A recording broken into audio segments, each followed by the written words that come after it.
Salut tout le monde, alors aujourd'hui une nouvelle petite vidéo. Bon, pour ceux qui auraient suivi, j'ai fait un petit fishing trip au Cap Vert. Petite session repos aujourd'hui, bien méritée, parce que mine de rien ça fatigue de popper et de diguer toute la journée. Donc on va vous faire un petit vlog pour vous expliquer un petit peu comment ça se passe et qui nous accueille, etc. Donc Raph, je te laisse la parole. Merci, alors moi je m'appelle Raphaël, j'ai 24 ans. J'ai découvert cette destination grâce à un ami en commun qui m'a présenté au capitaine du bateau sur lequel on navigue et sur lequel on pêche pendant cette semaine. Le Cap Vert, c'est quand même plus une destination qui est connue pour les pêcheurs de grands poissons à rostre à la traîne, surtout pour le marlin. Mais c'est une destination qui est particulièrement intéressante pour les pêches en finesse, popping, jigging. Je dis finesse par rapport à la traîne hauturière. Moi j'ai tout de suite vraiment accroché sur cette destination. J'y ai passé 20 jours là, en juillet-juillet de cette année. Exceptionnel, plus d'une trentaine d'espèces en light jigging, vraiment une très belle pêche. Ça, c'est bien. Les poissons commençaient à monter en surface, quelques belles touches au popper, donc ça commençait à être vraiment intéressant. Une île magnifique, des paysages superbes, des habitants très accueillants, très sympathiques, avec un bon cœur.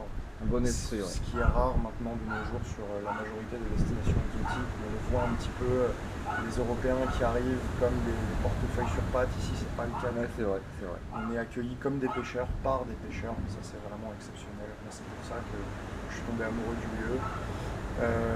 Du coup, j'ai voulu la faire découvrir à des pêcheurs français, notamment sur le fait qu'elle est très accessible. On a mis un jour de voyage pour relier la France à l'île de Sant'Antao sur laquelle on est. On prend un avion, une escale à Lisbonne. Et tu fais pas 24 heures de trajet. Voilà, c'est pas les 24 heures pour aller pêcher la GT. T'as pas un décalage horaire de fou. Si t'arrives, t'es en forme, tu peux pêcher de suite. C'est ce qu'on a fait. C'est ce qu'on a fait. C'était bien marrant d'ailleurs. Autres avantages de la destination, c'est vraiment pas très cher. Non.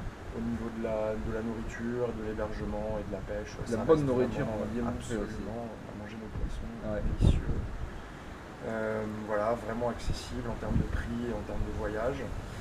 Après, au niveau de la pêche, il y a vraiment une multitude d'espèces à faire. Là, je pense qu'on est à 25-30 espèces sur 7 jours de pêche, ce qui est vraiment pas mal, uniquement au leurre. On ne compte pas ce qu'on a fait aux appâts. Vraiment grande variété de poissons, grande variété de techniques pour aller prendre tous ces poissons.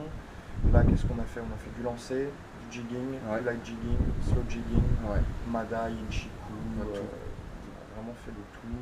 Du lancer léger avec des petits jerkbaits, des gros poppers, des très gros poppers. Voilà, il y en a pour tous les goûts. Oui, voilà. Ceux qui veulent se faire mal au bras, ils peuvent. C'est ça. Ceux qui veulent y aller finesse, ils peuvent aussi. En fonction de la saison, on peut vraiment pratiquer des pêches pour tous les goûts. Début de saison light jigging, milieu de saison multi-pêche, fin de saison quand même bien axé pêche dure, jigging lourd, popping lourd, pour ceux qui en veulent.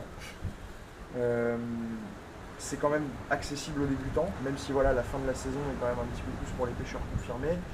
Début, milieu de saison, on peut accueillir des débutants sans problème pour un premier voyage. Moi, c'était mon premier. Donc. Voilà, donc pour appréhender la pêche exotique, c'est quand même assez cool. Ça m'a retourné le cerveau.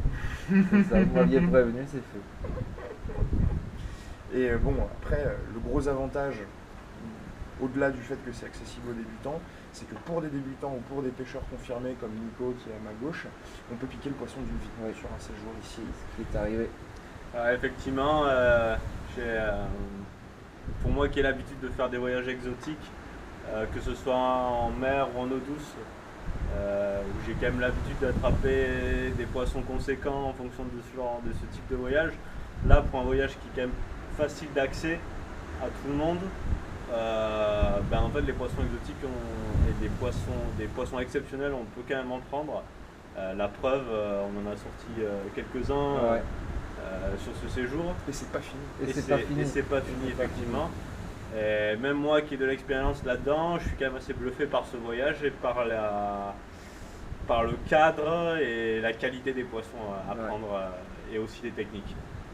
Avec un super capitaine aussi. Magnifique, un super bateau. On a un bon capitaine, on a des très bons skippers qui connaissent le bateau, qui savent ce qu'ils font.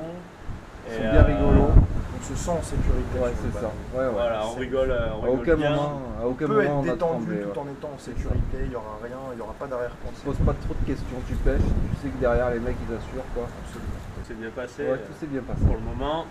Il nous reste encore un petit peu de temps. Ouais. Ah bon. Je pique mon gros Encore des très poisson. beaux poissons à faire. Bah oui. Encore des Donc, très, voilà. très beaux poissons. Eh ben, merci bien mon ami. Avec plaisir. Tu reviens quand Allez. tu veux. Et je vais revenir. Ça marche. Allez, On se voit plus tard. ça marche. Ciao tout le monde. Ciao.